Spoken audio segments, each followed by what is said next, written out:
Mr. Speaker, I yield myself such time as I may consume. The gentleman is recognized. And I rise to present H.R. 933, the Department of Defense and Military Construction and Veterans Affairs Appropriations and full year continuing resolution for fiscal year 2013.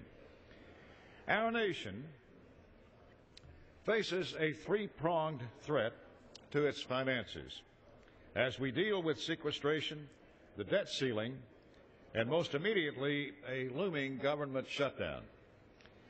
This bill takes the risk of a government shutdown off the table, funding the government for the remainder of the fiscal year while helping maintain our national security and providing our troops and veterans with consistent, adequate funding. First and foremost, this bill contains fiscal year 2013 appropriations bills for the Department of Defense and Veterans Affairs. These bills, crafted by Chairman Bill Young, Chairman of the Defense Appropriations Subcommittee, and very handily done, these bills passed the House with broad bipartisan support last year. They've been negotiated on a bipartisan basis by the House and the Senate and agreed to by the Senate committee. They do not add a cent to the overall top line of the CR. And I want to take a minute here to thank Bill Young and his subcommittee, who did such a tremendous job of balancing the interests of the country, but with the overriding concern for the security of the country as they drafted and passed on a bipartisan basis the Defense Appropriations Bill. Last week, I had the opportunity to ask the Joint Chiefs of our military if they supported this CR package. And the answer was an absolute wholehearted yes.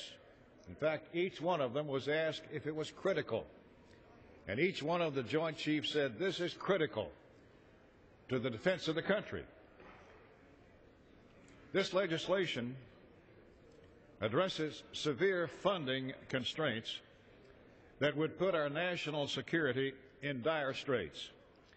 Military hospitals would not be built. Veterans would not be cared for adequately, and our readiness would be seriously jeopardized.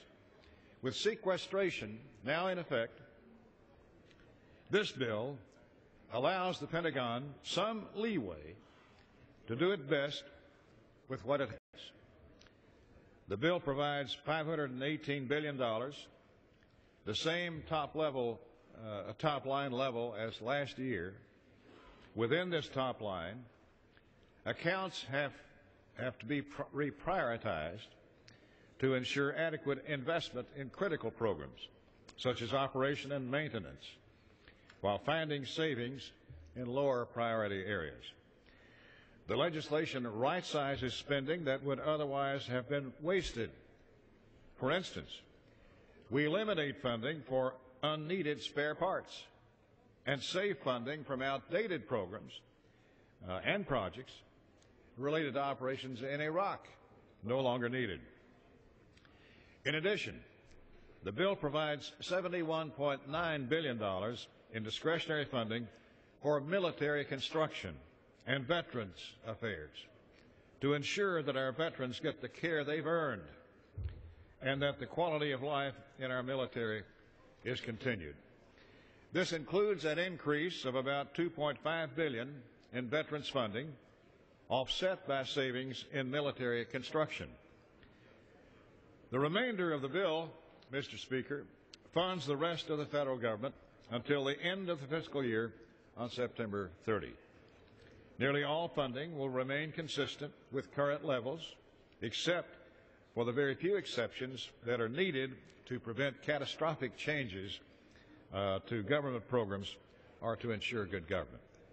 These include provisions allowing critical law enforcement entities to maintain current staffing levels, additional funding for embassy security and critical weather satellite launches, and an extension of the current pay freeze for federal employees, including members of the Congress.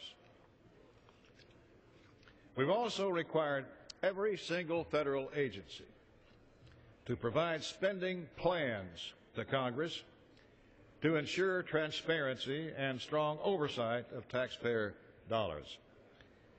Nearly all of the funding in this bill is subject to the President's sequestration, bringing the grand total for discretionary spending to around $984 billion. The bill is designed to help with the damage caused by continually putting off the regular annual appropriations bills, but it does not solve the many serious problems caused by these automatic spending cuts in sequestration. A full-year continuing resolution is not the way this Congress should be appropriating taxpayer dollars.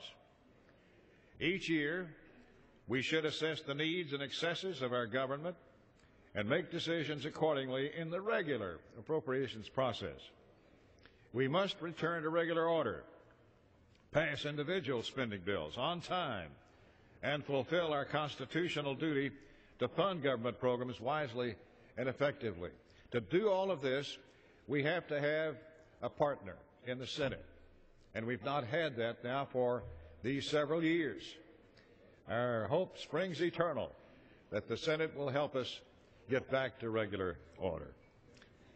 In light of the circumstances we face, we must make a good faith effort to provide limited but fair and adequate funding for vital government programs and services through the end of the fiscal year.